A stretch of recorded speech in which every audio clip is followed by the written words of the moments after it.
want you to participate in a quick experiment. Close your eyes, or if you're driving, don't do that. But take a moment and imagine in your mind's eye the list of things that you need to do today.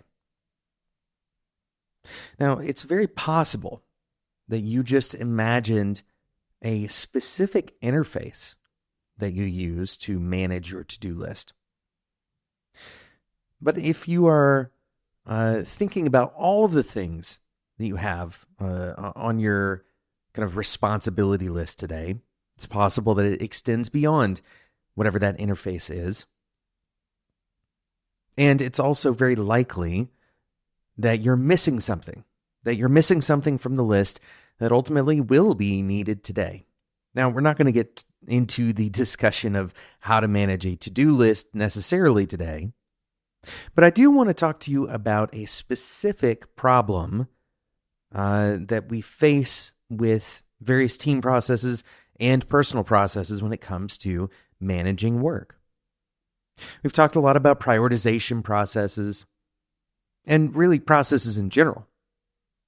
And if you think about the average process, what the intent of the average process is to create some kind of uniform expectation in order to reduce error rates.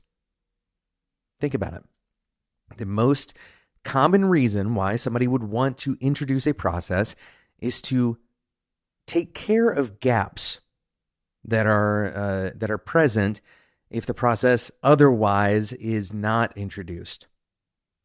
The gaps might be different ways of approaching the same kinds of problems between teams, for example. It may be inconsistent, definition of done between individuals or between teams. A process may also help you avoid losing something in the mix, in the shuffle. It may help you remember to accomplish a particular task. And if you are one of those people who has an ongoing task list, something where you manage all of that external from your brain, then you probably resonate mostly with that, the not losing a thing part of that.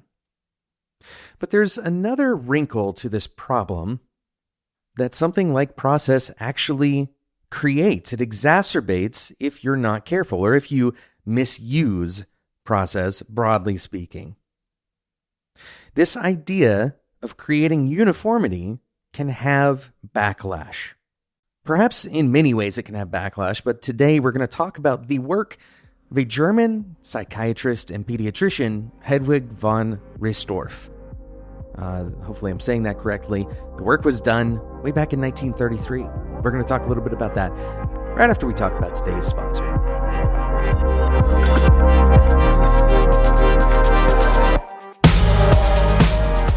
Speaking of difficult processes, if you're a developer, you work on a team, especially if you have a front-end product that you work on, you probably get bug reports, and they probably come from all over the place. Many times they include very little context, maybe just a text description, no screenshot, or if there is a screenshot, there's no logs, no user ID. You have to go chasing that information down on what the reproduction steps actually mean. You may end up getting on a call or having to schedule it for next week or the next week, and maybe by that time the bug is gone entirely. Did you click the X button or did you close the tab? These kinds of questions can go on forever, back and forth on tickets. And so many variables can contribute to the application state during a bug. For example, your local storage, or the response you got from a network request, your cookies at the time zone you're in. And it can be very frustrating to figure out what's going wrong. Today's episode is sponsored by Jam.dev. Jam.dev is developer-friendly bug reports in a single click. And you may have heard of it. It's being used by more than 75,000 people. It's a free tool that saves engineers like you a ton of time and frustration because it creates guardrails for your teammates to make the perfect bug report. They can't do it wrong because it automatically includes a video of the bug, console logs, network requests, all the things we just talked about, things not having, these bug reports not having. It even lists out the steps needed to actually reproduce the bug, it's so detailed that you can actually create an automated test just by copying the attributes from the report. Head over to jam.dev to get started. It's totally free. That's jam.dev. Thanks again to Jam for sponsoring today's episode of Developer Tea.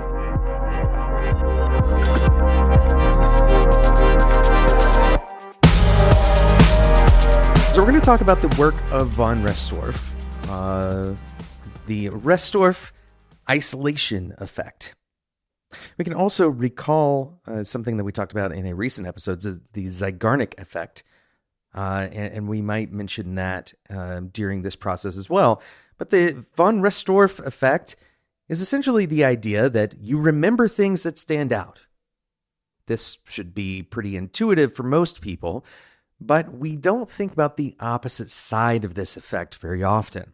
If we remember things that stand out, then it stands to reason that the things that don't stand out are less memorable. And if we recall, the whole point of process is to create some level of uniformity. So what does this mean? It means that you very well may lose the visibility on something that goes through a process. You may lose the visibility, you may lose it in your memory. It may not be as noticeable if it doesn't stand out. Again, this is not all that groundbreaking in terms of the intuitive side of this, but we often think of process as a protection mechanism against this rather than contributing to this. This effect is pretty visible when you remember, oh, wait a second, I think I put something in the backlog about that. You've lost that thing in the backlog because if you were to look at your backlog, it looks pretty uniform from one thing to the next. It can be very difficult if you don't have a way of making things stand out. And if you remember, the way the Zeigarnik effect plays into this is one kind of caveat is that if the work is unfinished, it's more likely to be remembered. So any work that is complete kind of goes in the back of our minds, or it goes away from our working memory, and any work that is open takes up our working memory. Now, our natural intuitive response to this is to create things like expedite lanes. And I'm not going to talk about whether expedite lanes are good or bad. I've used them in my career.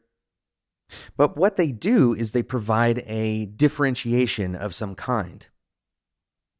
This is taking advantage of that von Restorff isolation effect if it's used correctly. But what can tend to happen is that we start making too many things land in that expedite lane. We start putting high priority on too many items. And once again, that homogeneity makes things easy to forget.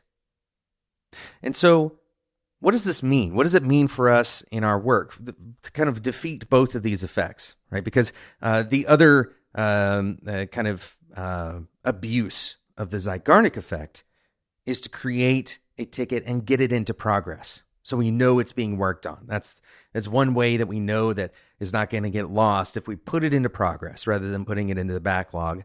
And this is how we end up with a ton of work in progress, and a ton of it is in the expedite lane.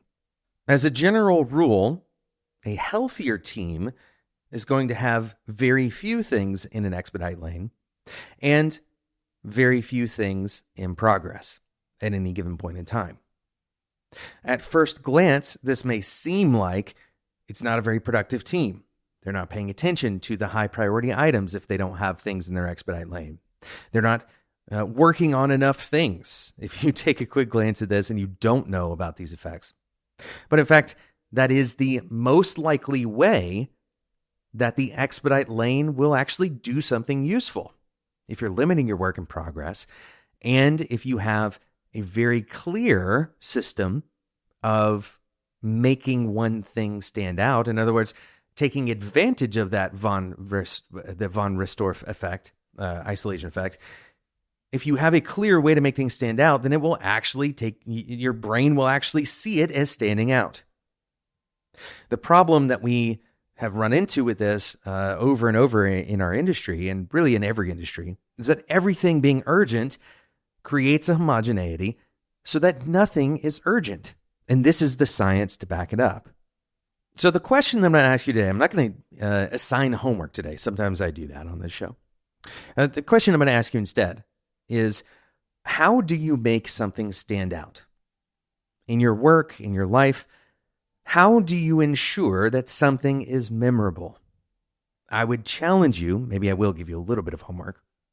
I would challenge you to audit whether you have a system that is clear, that creates that kind of special standout or not.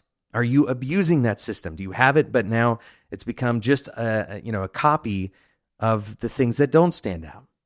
Another great example of this that comes into play, especially in larger organizations and in teams that have kind of like uptime, SLAs and that kind of thing, is our alerting systems. Alerting systems tend to have a very high noise to signal ratio, right? So unfortunately, this means that if everything looks like a big alert, then nothing looks like a big alert. The same problem occurs.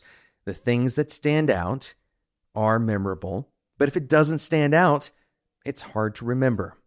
And we're taking a little bit of liberty here. I should say we're talking about human memory here, but we're kind of extending that to action. If you have so many things and none of them stand out, then you're not going to remember it long enough, perhaps even long enough to take action on it somewhat immediately. Of course, this is one of those areas that process does help us out in helping us not forget things. If we were to have to remember our entire list of things that we need to do or that we need to address, then our process can help us in that particular regard. But the best processes take advantage of and augment our memory rather than replacing it.